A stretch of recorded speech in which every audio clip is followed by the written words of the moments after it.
नाशिक त्र्यंबक घाट. पावसाळ्याची रात्र. आकाश काळं. ढग इतके खाले की रस्ताच गिळून टाकावा असा भास. त्या रात्री महेश पाटील आपला जड मालाने भरलेला ट्रक घेऊन घाट उतरत होता. महेश साधा माणूस.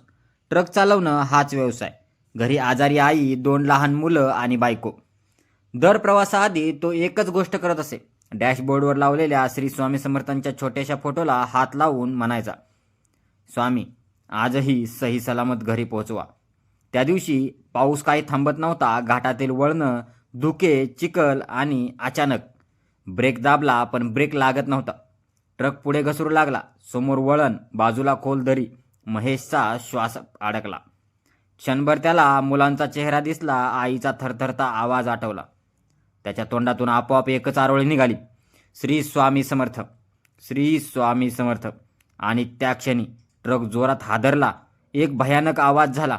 महेशला वाटलं सगळं संपलं. पण काही क्षणांनी शांतता पसरली. डोळे उघडून पाहतो तर ट्रक एका प्रचंड झाडाला अडकलेला होता. झाडाच्या मुळाशी थेट दरी होती. पोलीस आणि स्थानिक लोक आले. एक जण म्हणाला, हे झाड नसतं तर ट्रक थेट खाली गेला असता. महेश ट्रक बाहेर उतरला. त्या झाडाला हात लावला आणि त्याच्या डोळ्यातून अश्रू वाहू लागले. तो आजही म्हणतो, त्या झाडाच्या रूपात स्वामीच उभे होते, नाहीतर आज मी जिवंत नसतो. श्री स्वामी समर्थ.